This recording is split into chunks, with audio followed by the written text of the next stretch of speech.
안녕하세요. 바람영혼 수선실 이윤창 외도 전문 상담사입니다. 배우자가 바람을 필 때 이런 말들을 종종 하면서 합리화하고는 하는데요. 내가 한눈 판 건 네가 그럴 만한 행동을 해왔기 때문이야. 자업자득이야. 무려 수년간 결혼 상대로 만났던 전 연인이 저에게 이별을 고하면서 한 말이었습니다. 몰래 다른 사람을 빨리 구해 갈아타게 하는 걸 보면서 홀로 버려졌다는 기분에 분노라는 감정이 일기도 했습니다. 시간이 흐르고 나니 뒤죽박죽 일어난 제 감정들이 차곡차곡 낙엽처럼 마음 밑바닥으로 가라앉아 차분해지게 되었고, 마침내 모든 상황에 대해 좀 더 객관적으로 바라볼 수 있게 되었습니다. 전연인의 헤어지자는 통보가 아주 억울한 말은 아니었습니다. 국제 커플이기도 했고 어느 남녀 관계에서도 그렇듯 한쪽만 100% 잘못하는 경우는 거의 없으니까요.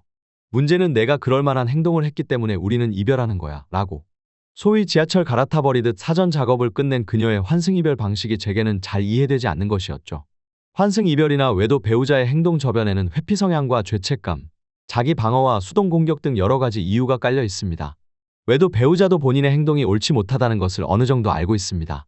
그래서 본능적으로 더 자기 합리화를 해서 상황을 더 유리한 방향으로 끌고 나가야 하기에 왜 자기가 바람을 폈는지 그 이유를 자신에게 유리한 쪽으로 생각해보게 됩니다.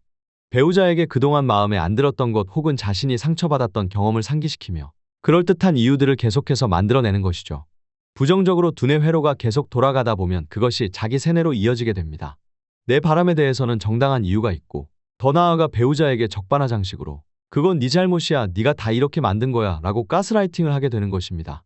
자꾸 내가 문제라고 하니 아내분은 처음엔 무슨 미친 소리를 하나 열받아 하다가도 그것이 반복되면 정말 내가 이상했었나 라고 느끼게 됩니다.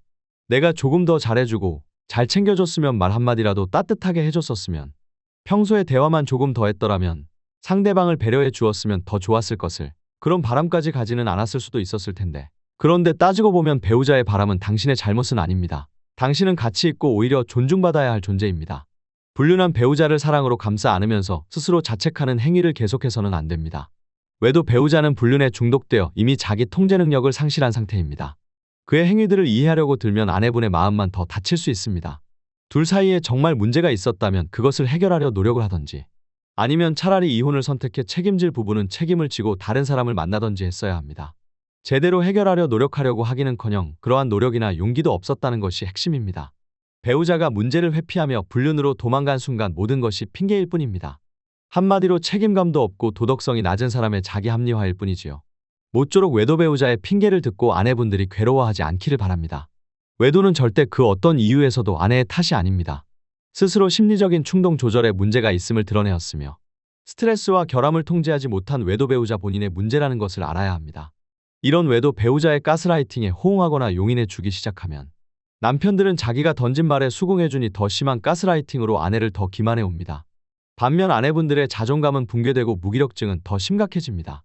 바람피는 사람들의 말은 그냥 핑계일 뿐입니다. 새로운 자극을 남편에게 계속해서 주어야 한다는 유튜버들이나 다른 상담사들의 의견에 대해서 저는 100% 동의하지 않습니다. 와이프가 예쁘다면? 아무리 예뻐도 매력은 없다. 새롭지 않고 매일 봐서 감흥 없고 지겹다. 잘 꾸미고 화려하면? 남편은 안 챙기고 혼자 사치한다.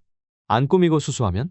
여자가 자기 관리 안 하고 꾸밀 줄도 몰라서 거지 꼬락서니 보면 짜증난다. 돈 벌어오면? 집안일 제대로 안 하고 애들 케어 제대로 못했다고. 전업주부이면? 돈도 안 벌어오고 무능력하다고. 섹스를 안 해주면? 와이프가 잠자리를 능숙하게 잘해주면 절대 바람날 일이 없을까요? 리스면 리스라서 나고 부부관계 원만해도 같은 사람이랑만 해서 지루하다고 바람이 납니다. 집이 답답하고 힘든 일이 많으면? 상간녀에게 마음의 위로를 받는다고 바람나고, 집이 안정되고 평화로우면? 지루한 내 삶의 활력소로 바람을 피웁니다. 바람 피울 사람은 그냥 바람을 피는 것이기에 그에 딸린 이유들은 모두 핑계일 뿐입니다. 불륜하는 사람들은 그저 순간의 욕구를 참지 못한 것에 불과합니다. 서로 정당하게 만나지 못하는 관계에 얽매여 있으니까 더 애틋하고 낭만적인 관계로 변합니다. 마치 로미오와 줄리엣처럼 말이죠. 책임질 게 없으니 고려하고 따질 게 없어 서로 험한 꼴을 덜 보는 게 바로 불륜 관계입니다. 골치 아픈 것까지 생각하지 않아도 되니 마음이 한결 가볍습니다. 그러다 보니 체면 생각 안 하고 섹스에 더 집중할 수 있고 원하는 것에 부담 없이 솔직해질 수 있죠.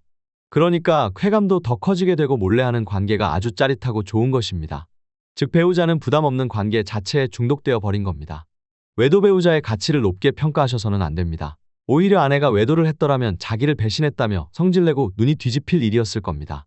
그런데도 남편은 적반하장의 태도로 긴 혓바닥을 가지고 입만 열면 거짓말을 시작합니다. 밖에 나가면 피해자 코스프레를 하며 상간녀와 시댁과 친구들에게 아내 험담을 늘어놓습니다. 자신의 더 큰 죄는 감춘 채 아내에게 문제가 있다는 것만 주구장창 늘어놓는 것이지요.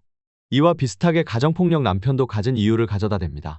배우자나 가정에 소홀히 대했다는 걸 꼬투리 잡아 그들은 너무도 큰 범죄로 되갚음에 깊은 상처와 트라우마를 주는 것입니다. 영화 구실헌팅을 보면 주인공인 윌의 양아버지는 아들인 윌이 말을 듣지 않았기에 윌을 때렸다고 변명하는데요. 가해자의 회피적인 수동공격 성향과 상대방에게 책임 전가하는 모습이 잘 드러나지요. 성장 시기에 학대받은 윌은 스스로 문제아라 자책하며 방황하게 되고 철저히 파괴되었지만 아낌없이 수용해주는 로빈이라는 선생을 만나게 되면서 본인의 아픔을 승화할 수 있었습니다. 바람에 미쳐있는 남편이 떠드는 비수꽂힌 말들에 아내분들은 윌처럼 자책하며 가슴 아파하지 말고 얼굴에 냉기 어린 미소를 지으며 경계선을 확실히 그어야 합니다. 너까짓게 감히 나에게? 네 인생이나 잘 살아 라는 태도로 짧게 응수하고 지나가야 한다는 것입니다.